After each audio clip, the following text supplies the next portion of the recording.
is Andrea, and welcome to Girl Talk, a show that celebrates women and all those who honor women. This episode is a heavy one, and I mean literally heavy, because we will be talking about pregnancy this pandemic. But before we introduce our resource persons for this episode, I've interviewed a bunch of women and asked them to describe their first labor experience in just one word. Surprising. Exciting. Tulbaan. I also asked mothers who have just recently given birth to compare their pregnancy experience pre-COVID versus their pregnancy experience this pandemic, and they do have some interesting things to share. The pregnancies pre-COVID and COVID were very different. Very, very different. Kaya, of course, as we all know, we're not allowed to go out right now, especially during ECQ. So pre-COVID, I was working, I was out most of the time, and I get to go to the mall para ma-satisfy akong nesting koan season. And of course, ang food craving sa buntis, ma-achieve good. But for ECQ, pag ECQ, that was one of the things nga lisod i-achieve ang mga food craving sa buntis, the nesting season. It was a big adjustment for me to buy baby things online. Kaya I'm not used to buying things online, and it's nice you to hold the baby things to check the quality and all. And also it was while battling the anxiety of COVID, it was also very tiring to count the weeks and how many days na lang remaining for me to give birth. So I think those are the differences. I gave birth last August with my third child. During the entire process sa akong pagbuntis, maihapal gyud akong OB visit. Di jud lalim mabuntis nga pandemic. Kay dili ka kalakaw-lakaw para mag-exercise o dili dayon ka kakaon sa imong gi-crave na food. Sa pagpanganak na nako, mag-require gyud silang swab test. Ibutang ka sa isolation room if wala pa imong results sa swab. Lisod kaayo kay mag-wear kag protective gears while on labor until sa delivery room. I guess the difference between giving birth in the middle of the pandemic was that you feel more anxious than usual, considering that your main priority is really the safety of your child. So if you're pregnant or if you have an expectant momshi in the family, then I suggest that you'd listen closely to this episode, because we have invited two OBGYN doctors who will be answering the questions that you have in mind about pregnancy during this pandemic. We welcome via Zoom interview Dr. Kristina Dosdos and Dr. Adele Muntuerto. Hi, Docs! Welcome to Girl Talk. Hi, Andy. Doc, hello. Salamat gid kaayo for accepting our invitation to be a part of this show. First question nga gusto namong mahibaw-an ang mga answers to is unsa may difference, Doc, sa pagbuntis karon o pagbuntis kaniadto? So pre-pandemic versus pregnancy during this pandemic. First, in terms of cost. Different jud siya, Okay. no? Okay. Number one, we will like group this into katong package deal, di ba? Diri sa Cebu naman tay package deal or service package, no, service case, and then katong private na case. Mao ra to sa una pre-COVID ang atoang kanang basihan. Karon na natay laing na sa basihan. If you've had your COVID test done already or not, and then with that pa jud, if your COVID test is negative or positive, Okay. no, so daghan na siya variables, and your doctor will also tell you ahead of time before your labor ensues nga have your test done or your COVID test done, because it will really matter where you will be placed in the labor room. There is a labor room na for COVID patients, and there is also a labor room for non-COVID patients. Also, when after you deliver, there is a floor or a ward for COVID patients, and there's also a floor or a ward for non-COVID patients. And that the variables will also kanang add up na good ba? If you're COVID positive, labi na if you're COVID positive, there will be additional laboratory tests done. And then there will also be additional kanang PPEs that the doctors and the nurses will use, so that will add to the cost. Okay. So if we talk about kanang the nitty-gritty yun nga pila jud siya. Yeah. Of course, kung ano siya ha, it will vary, Jud. Okay. For government hospitals, no balance billing man ta, no? Oo. So, very little cost ra. Imuha ra siguro cost sa imuhang kanang bantay, ilahang kanon and whatnot, no? For private patients, sa mga package deal, this is an estimate, ha? Okay, Doc. Estimate only, typical 3-day stay only, uncomplicated cases, and this does not include katong bills sa baby. Yeah. Sa mama lang yun siya, Doc. Mama lang yun siya. So for package deal nga normal delivery, it can range, this is a wide range of yun, Okay. no? From 10,000 to about 30,000 for non-COVID Okay. patients. Non-COVID, and test negative measured ang patient. So for cesarean section na non-COVID, it can cost as much as 50 to 60,000. So murag twice the price. Mo man gihapon even before, Yeah. no? Murag gyapon siya katong walay pre-COVID. Yeah. But mo kuan jud siya, mo up jud siya nga price mo, almost doubles siya if COVID positive. Okay. Most of our kuan COVID positive moms man sad is mild. It's just that ang katong segregation lang din nila, ang isolation rooms will add to the cost. Okay. So that will be 20 to 100,000 ganit. Dako kayang range, no, for normal delivery. And then for cesarean section, maabot siya 70 to 200,000. Wow. 200,000 na, Doc? For positive, Yes, for COVID positive. Ang kaning kuan, Doc, for the pregnant women wa pa nanganak, mandatory na gyud ni ang swabbing, Doc, no, sa tanan. Yes. Yes. It is mandatory even in government hospitals. All hospitals will require patients who are about to go into labor to undergo the swab screening.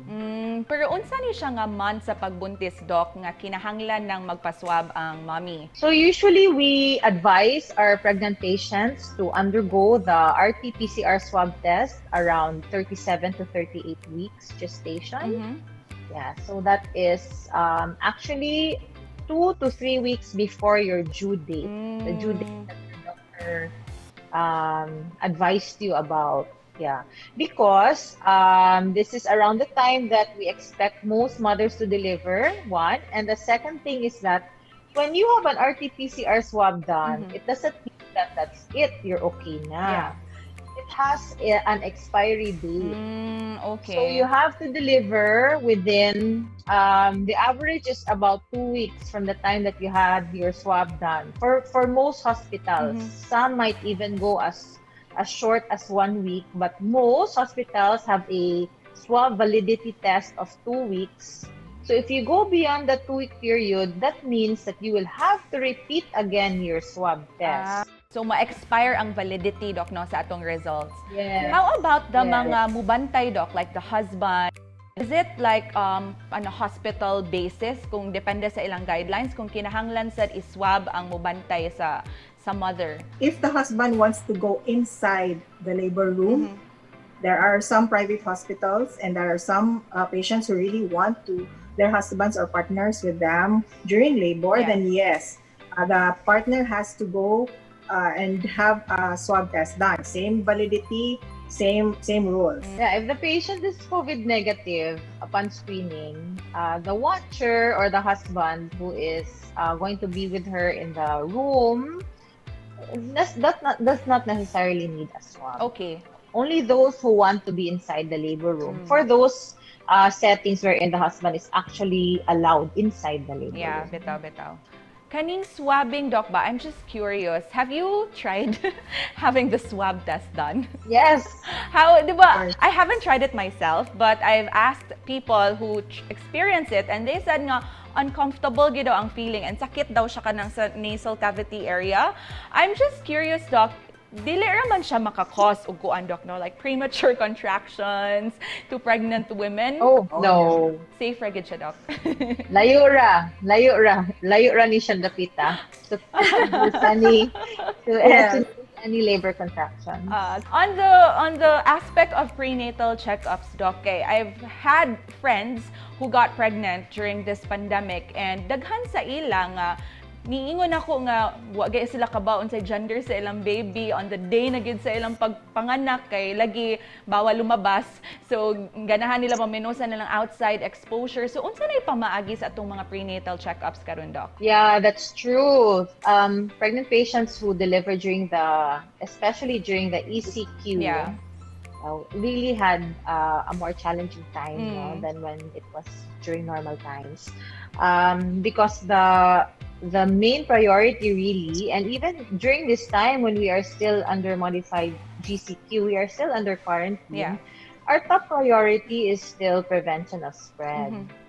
We're not out of the woods yet. So, therefore, the shift of prenatal visits has really shifted towards telemedicine, or online consultation. And for those who do not have access to online internet, there's actually also telephone and hotline consultations. Okay.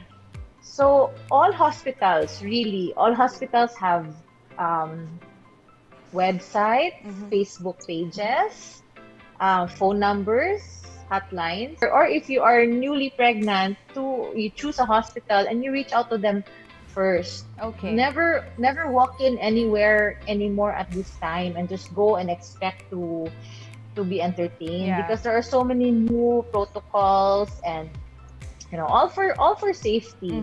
Will there be instances really, Doc, na you would really have to see the pregnant mother in person?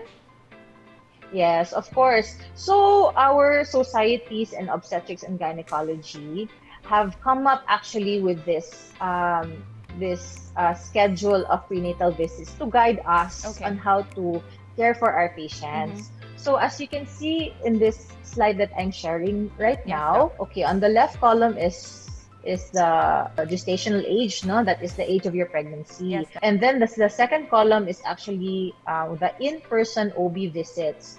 So as you can see, there are actually only four X marks, as to the number of physical visits that we are advised to see our patients in the physical clinic. Everything else is advised and suggested to be done by telemedicine. Okay. So in this schedule, if you are about 11 to 13 weeks age of gestation, then this is a good time to be seen in the clinic, and at the same time to have your first ultrasound done, because at this time, nuchal translucency scan or screening for aneuploidies can also be done at this time. And then also your initial OB laboratories can also be done at this time. During normal times, you're supposed to see your OB monthly, right? Up to 28 weeks. When you enter the third trimester, you see your OB every 2 weeks. And then when you reach term or 37 weeks, you see your OB every week until you deliver. So at this time, you see us at the physical clinic between 11 to 13 weeks. And then you skip 1 month, and then you can see us in the next month, which is around 20 weeks, which is supposed to be also a good time for what we call our anomaly scans. Check for any anomalies. And then you skip the 24th week, and then we can see each other again on the 28th week. At this time, this is also an important milestone because at this age of gestation, we give our vaccines. Okay. Our 3-in-1, what we call 3-in-1 vaccine, that the tetanus, diphtheria, pertussis vaccine. And then 32 weeks, we see you online, and at 36 weeks, we also screen for GBS, Group B strep screening, if indicated. And after which, at term, we either see you weekly because we need to do your internal exams, or we can also counsel you weekly by telemedicine. Doc, until you deliver. Unsa imuhang mga common concerns nga inyong na-receive from pregnant moms, especially sa mga first-time moms, Doc, because I remember during my first pregnancy, I really look forward to mga OB visits because, paranoid ko kung napabay heartbeat ang baby, ingon ana ba? During pandemic, they really are concerned about going out. During the time na we advise for laboratory exams, they will really say, Doc, safe ba? Safe ba ang hospital?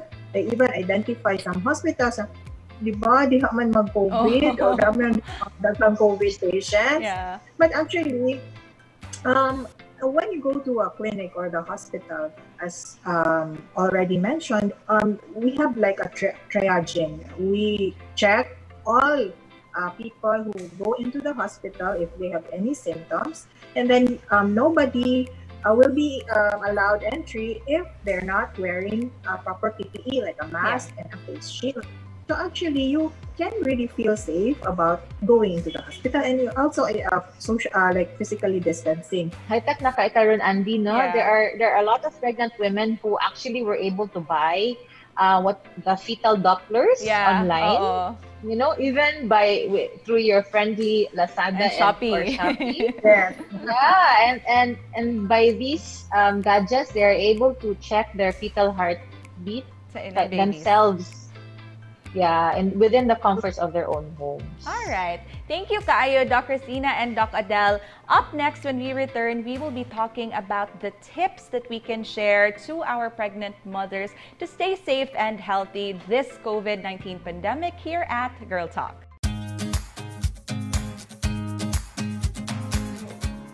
Thank you for staying with us. In the second segment, we will be tackling about the do's and don'ts for pregnant women this pandemic. Still with Dr. Kristina and Dr. Adele. Yeah, okay. So the do's. Okay, I'll start with the do's.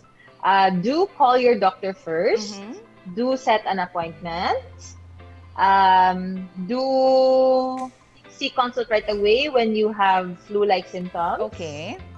Okay, so that you will be advised. And then do wear a mask and face shield, social distancing, do stay at home if you can, work from home if you can. And I'd like to share these 10 major signs of pregnancy, and that if you do have any of these symptoms, signs and symptoms, to please seek consult as soon as you can. Still by telemedicine first, still call first before you proceed anywhere for these symptoms. Okay. So the 10 major signs of pregnancy is headache, okay, fever, blurring of vision, difficulty of breathing, abdominal pain, decrease in fetal movement, watery discharge, contractions, swelling of the face and hands, and vaginal bleeding. Okay. So if you are experiencing any of these, you should seek consult right away. And these are not necessarily linked to COVID, Doc, no? These can be because of No. other conditions. Yes. So COVID or no COVID, these are the 10 dangerous signs of pregnancy, wherein you have to make sure that everything is okay if you're experiencing any of these symptoms. Okay. I've had patients who have flu-like symptoms and they don't tell their doctor. They're very much afraid ba nga, ma-swab ko or ma-quarantine ko, or what will happen to me when I tell this? Because that's one of the that's really part of the screening for the appointment. And they hide it sometimes, no, because they don't know what to expect. Don't hide it from your doctor.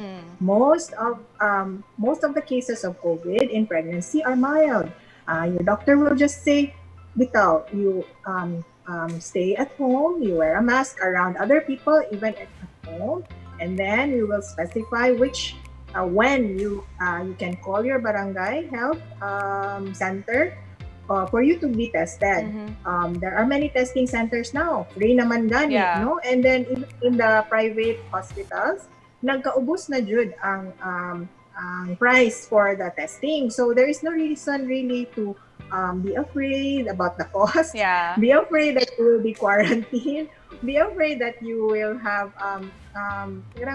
panic lang ba kay tungod you don't know what will happen. You just tell your doctor. We really are very much adept na by this time. Kay 7 months na good time. So we can help you with that. Don't hide that. Don't be afraid about that. It's fine. Okay, We really have to be honest, Doc, no, about the things that we're experiencing. You have to be honest.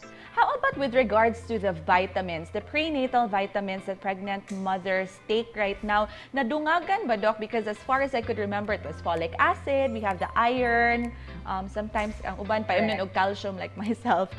Karon nadungagan ba ang mga vitamins nga inyong i-prescribe to your patients? It's still the same as when there was no COVID.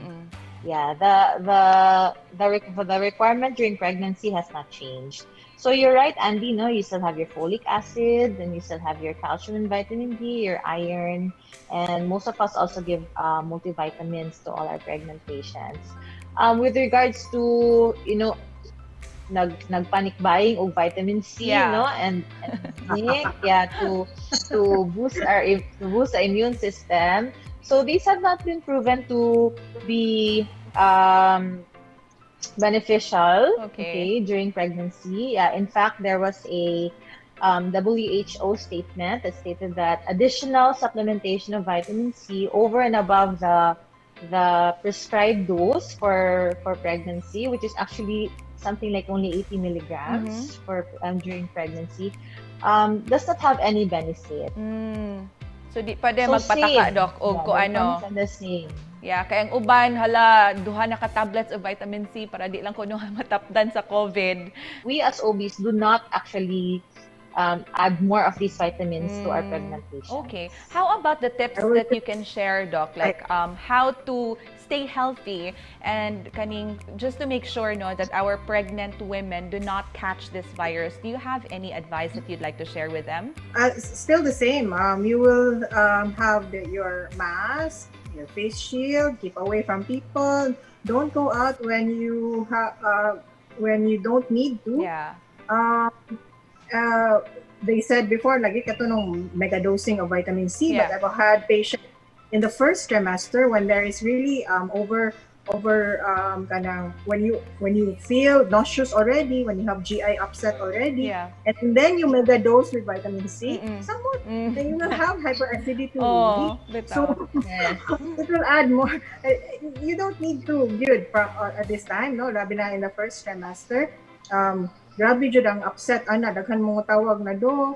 Pwede ko mag-antacids kay lain kay kung pamuna. Unsa man mo gid? No. Pwede na nang mega dose na di og kanang vitamin C mo day 2. So same ra jud gihapon ang ato ang safety precautions. And I think more lang jud kay it's not just you, it's also your baby. Yeah. Ana. Yeah. The pregnancy state is really considered is always considered a vulnerable population in any disease state, not just for COVID-19 actually. Just staying at home actually and trying to eat healthy, trying to get as much exercise as you can. And also staying mentally healthy is what we actually advise our patients at this time. So dapat di gid maglaag-laag ato mga momshies, Doc. Magpuyo sa balay. Just Dili pag temporary. Yeah. Doc, I'm curious, Doc, have any of you handled a COVID positive pregnant patient within the last 7 months? I have, yes. Some of them are really just mild. Okay. No other problems. Just really isolated lang jud when they go into labor and then during delivery, and then after that they will stay in isolation ng gihapon, and then they will directly go home. Well, they will where they will be quarantined for 2 weeks. Okay. The hospital will coordinate with the LGU and say, "Uy, nami papauli-on na COVID positive. Please coordinate," and they will, and it's very helpful, Jud. Very smooth rabaya. I've also had a patient though na the mother was very asymptomatic. Nothing, Jud. Okay, lagi kay siya, wag siya gibati. But her baby didn't fare very well. I've had to do a cesarean section because her baby was not doing well, was not growing well, had signs of compromise. We do not know if this was due to COVID, but she did not have any medical problems at all. Ah. Maura among mapasagilan. Okay. Premature na deliver ang baby. The baby had to stay in the hospital, in the ICU, NICU for 2 weeks, I think. But right now, very, very good ragi kaayo ang mother and baby. Wow. They were very, That's good to hear. in a very good state. Yeah. So far, Doc, wala ka ka-experience of patient nga gikinahanglan jud nga i-admit sa hospital and grabe ang symptoms? Personally, no. But we've had I also work in a government hospital. So yes, we've had patients who get admitted because of respiratory symptoms. They maglisod og ginhawa, and we'd had to intubate. We had to deliver because the mother was not doing so well. Yes, we've had patients like that. Okay. But that's very rare though. Very rare. What are the common symptoms lang sa katong imong mga patients, Doc, nga nag-self-isolate lang sa ilang house? Two were very symptomatic. One just nothing. And then one just had like cough, namurag sore throat lang ba? Yeah. Ngayon guys siya, Doc, pwede ko magbaktidol. Baktidol. So that's why I said, go to your LGU, have yourself tested. Siya dili lagi, Doc, sore throat ra lagi ni. Ko no, you have to. And then she tested positive di ay. So like usually ako ana gyud kanang very mild symptoms.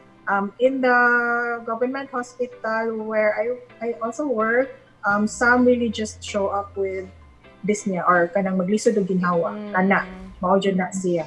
But most sa jud nga kuan nga kanang ma-ICU because of that, no? They do have other medical problems. Like they have hypertension, they have heart disease or diabetes, or they're very big. They're also obese, no? So those are the patients who have a very difficult time during COVID. So bantayanan gid kaning ng mga nay pre-existing conditions, Doc, no? Yeah. Doc, how about for those COVID-19 positive moms? Will they pass the virus to their babies? There was a study before there was a published study in an international journal that says that they have proven that COVID can be passed on to the baby through the placenta. But even that is very rare. Okay. No, even that is very rare. I think the effect of COVID on the baby will really depend on the mother's state. For example, if the mother has cough or respiratory problems, she is lacking in oxygen because of COVID, then that of course will affect the baby. And it's not really nga the COVID ang baby. Tungod lang sa complications of COVID sa mom. Okay. And also, if the mother is compromised, like goes into a respiratory distress, and maglisod na jud og ginhawa, no? Of course, ang baby, bisan pag premature, i-deliver na lang kay in very dire situations na jud na siya, ha? And then that's also very rare ra pod. Just so nga matabangan ang mommy, and then the baby will also be treated or managed na dili na sila magkuyog. Sa imong case, Doc, sa imong mga na-handle nga patients katong nag-COVID positive, would you happen to know if natakdan ba sad ilahang baby ato nga time? All of the babies were okay. They were not COVID positive. None of them are COVID positive. Unsa day atong mga SOP if COVID positive ang mother during labor, unsay mahitabo? Ma-isolate jud siya. So she will go into a specified labor room and delivery room. Then all the doctors and nurses that will handle her during her time in the hospital will wear PPEs. Okay. When she delivers, she will go into a COVID floor, no? Yeah. So the baby will go into the NICU for a while, and the baby will be tested also. Ahead of time, though, she will be asked, "Do you want your baby with you in the room?" Okay. Ahead of time, even before she delivers. The mother is COVID positive and the baby is COVID positive, no problem. Yeah. Pwede na silang magpuyo sa room. Now, if your baby is COVID negative, would you want your baby to be with you? Because it's not contraindicated, or it's not pwede ra, no? Because the need for breastfeeding is advised, more advised, no, than the risk for contracting the COVID from the mom. Okay. As long as washing gihapon, mag-face mask gihapon, and mag-face shield gihapon while mag-breastfeed o mag-handle sa baby. Alright. Okay na siya. You know, these protocols and these rules with regards to handling COVID patients have also evolved in the last 7 months. So, you know, maybe there are mothers out there who are listening to this talk right now, and then they will think, hala, dili lagi na maol nahitabo na ako before. Okay. So, just to share the patients that I've handled, fortunately, I've not handled a COVID positive mother, but there were cases wherein they were labeled as COVID suspects. Okay. Because it was at the height of ECQ, and we only had one testing center in Cebu. So swab tests were not as fast as they are now. Yeah. So right now, you know, we are really in a much better place. Yeah. Before, patients had to wait 5 days, even as bad as 7 days, diba? So when they are admitted to hospital, they, I have handled a case that was labeled as a COVID suspect. So at that time, she had to be delivered in the COVID delivery room under COVID protocol, wherein all the healthcare workers who handled her were wearing level 4 PPEs. Yeah.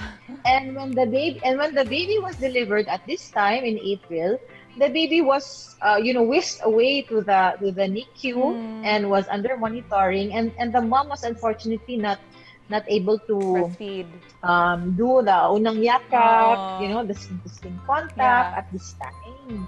Yeah, so these rules now have also improved and have evolved, with the evidence that is helping us.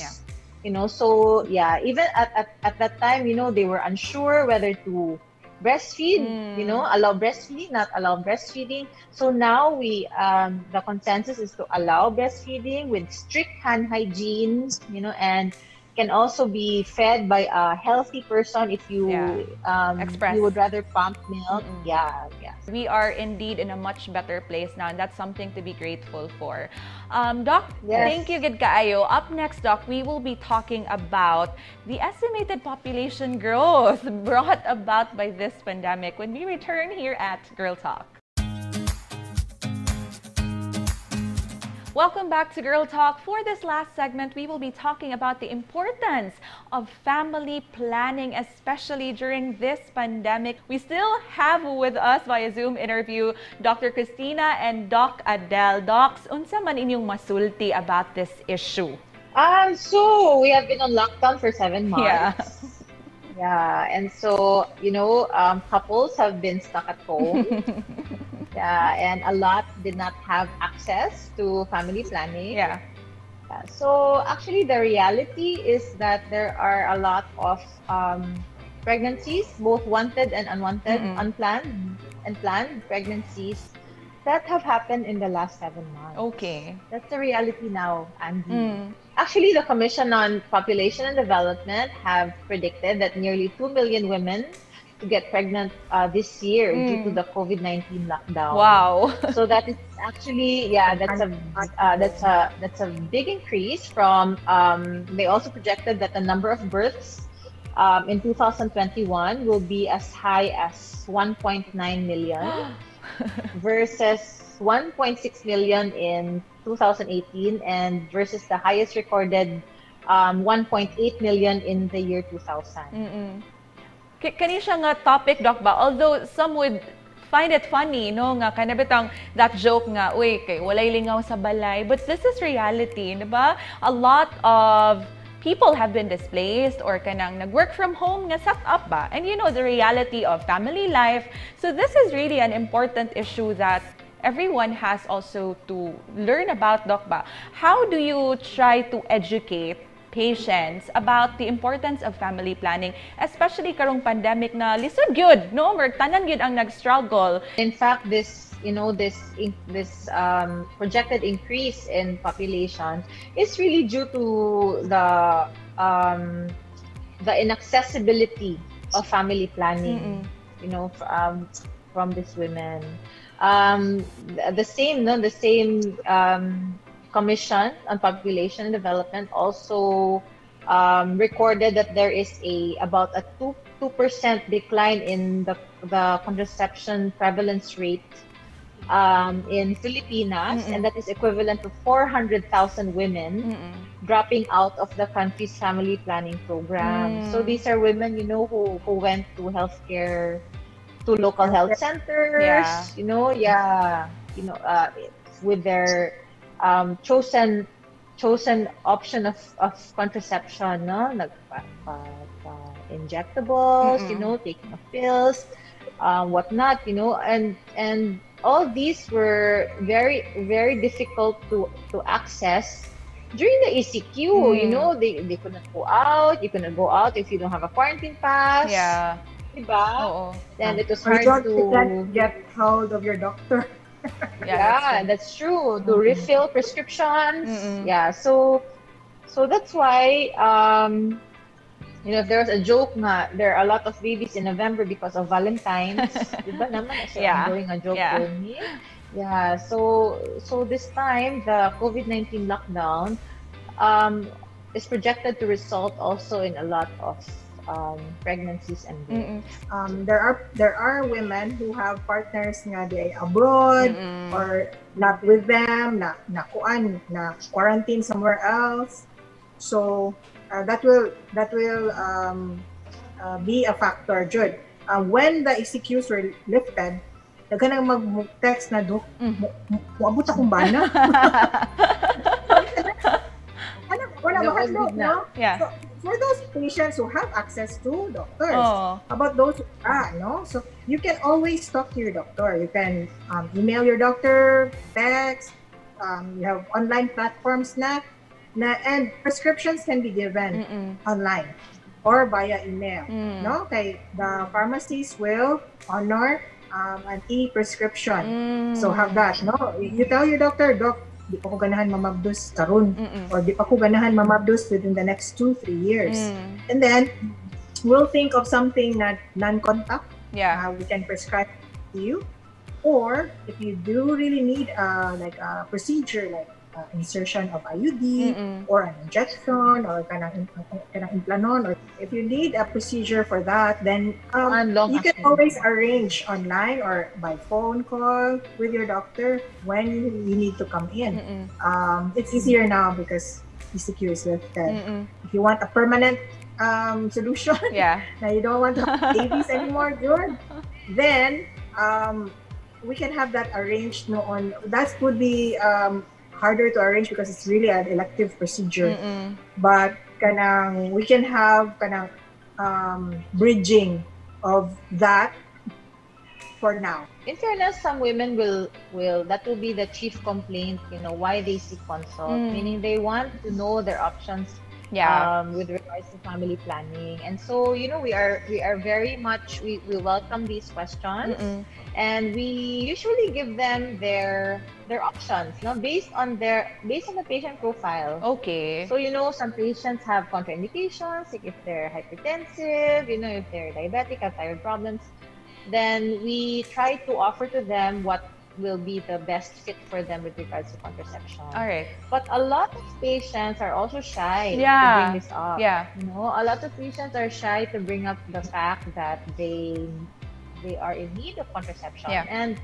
And you know, sadly, you know, a lot of teens out there actually, you know, there are a lot of teen moms, you know, who because of no access to family planning end up with teen pregnancies, right? And that's also included in the study of the Commission on Population Development, actually, you know, that the women who had unmet needs for family planning in this pandemic range from the age of 15 to 45 years old. Yeah, so if you cannot have your private OB counsel you with regards to the type of family planning which good for you, there's actually one app. I don't know if you call it an app or a Facebook page. Yeah. That women can access. I just learned of this just recently, and it's actually called Ask Mara PH. Oh yes, yes. Yeah, have you heard of that? Yeah, I have. Yeah. So you can chat Mara. Okay. And ask Mara, on Messenger. It's so it's so social media really just brings so much Convenience, right? no? So much options Yeah. and convenience. Yeah, even in the questions of about family planning. So then you just type your questions there, and she actually gives you a very good description and explanation about the kinds of Options. contraceptives that you might have in your head. I think that's also very helpful, Doc, especially here in the Philippines. Na you've mentioned about patients who are shy about bringing this topic up with their OBs. I think it really has something to do with our culture, manggod as kuan nga. We are still conservative na the topic of contraception is still medyo controversial gyapon siya, di ba? Yes. Sa atuang country in particular. So at least now we have these options nga para we have access to information about the importance of family planning. They shouldn't be afraid of telling their doctor what they need. Yeah. Because sometimes when they get pregnant and the pregnancy is unwanted, some patients would try to get an abortion illegally or by some means nga we have seen a lot of things that patients do just because they're desperate. You will put your life in danger if you do things and procedures without your doctor knowing. So you should know. You should not be afraid of asking your doctor. Don't be afraid of the cost. There are government hospitals, there are local health centers that could address your needs during this time. Even your pills ranges from the price of 40 pesos to 1,000 pesos. Yes. There's something for everyone. Yeah. And since you've already brought up the message nga dili angay mauwaw nga mo-reach out to their OBs. In case we have viewers who would want to contact you for online consultations or physical consultations, how would they be able to reach you? Let's start with Dr. Kristina. I do have an online platform, Serious MD. They can search for my name there. I also have a Facebook page where all the details of getting in touch with me are there. I hold clinic at Chongwa Hospital Fuente. There is a number that you have to call to book an appointment, the trunk line of Chongwa Hospital.